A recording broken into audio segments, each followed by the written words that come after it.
राधे राधे। हनुमान चालीसा में कहा है, अष्ट सिद्ध नवनिधि के दाता, असवर दीन जानकी माता।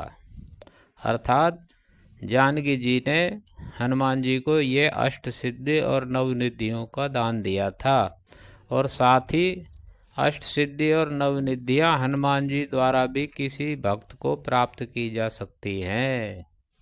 मतलब हनुमान जी को भी यह अधिकार दिया था कि आप भी उचित भक्त को इन सिद्धियों को दान दे सकते हैं। अब हम जानते हैं ये कौन सी 8 सिद्धियां हैं। अष्ट सिद्धियां भारतीय आध्यात्मिक परंपरा में वे अलौकिक शक्तियां मानी जाती हैं जो गहन साधना, तप, योग और ईश्वर कृपा से प्राप्त होती हैं। इनका वर्णन हमें शास्त्रों में भी मिलता है। पहली है अणिमा सिद्धि। अणिमा सिद्धि का साधक अपने देह को एक अणु के समान सूक्ष्म करने की शक्ति रखता है। जिस प्रकार हम अपनी नग्न आँखों से एक अणु को नहीं देख सकते, उसी प्रकार अणिमा सिद्धि प्राप्त करने के पश्चात दूसरा कोई व्यक्ति सिद्धि प्राप्त करने वाले को नहीं देख सकता। दूसरी है महिमा। अणिमा के ठीक विपरीत प्रकार की सिद्धि है। साधक जब चाहे अपने शरीर को असीमित विशाल करने में सक्षम होता है। वह अपने शरीर को किसी भी सीमा तक फैला सकता है। तीसरी है गरिमा सिद्धि। इस सिद्धि को प्राप्त करने के पश्चात साधक अपने शरीर के भार को असीमित तरीके से बढ़ा सकता है, और साधक का आकार तो सीमित ही रहता है, परंतु उसके शरीर का भार इतना बढ़ जाता है कि कोई शक्ति भी उसे हिला नहीं पाती। चौथी है लगमा। साधक का शरीर इतना हल्का हो सकता है कि वह पवन से भी तेज गति से उड़ सकता है।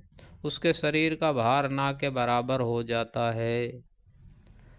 पांचवी है प्राप्ति सिद्धि। साधक बिना किसी रोक टोक के किसी भी स्थान पर कहीं भी जा सकता है। छठी है प्राकम्य।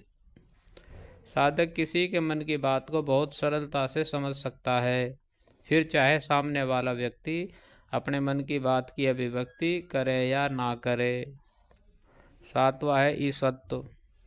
यह भगवान की उपाधि के समान है। इसे प्राप्त करने पर साधक दुनिया पर अपना आधिपत्य स्थापित कर सकता है। सृष्टि पर शासन या नियंत्रण करने की क्षमता भी आ जाती है। आठवां है वशित्व। वशित्व सिद्धि प्राप्त करने के पश्चात साधक किसी भी व्यक्ति को अपना दास बनाकर रख सकता है। वह जिसे चाहे अपने वश में कर सकता है। शास्त्र कहते हैं कि सिद्धियां साधन नहीं, साधन के मार्ग में आने वाली उपलब्धियां हैं। यदि साधक इनसे आसक्त हो जाए तो आध्यात्मिक उन्नति रुक सकती है। परम लक्ष्य आत्मज्ञान या भगवत प्राप्ति हो, न कि इन सिद्धियों का प्रदर्शन।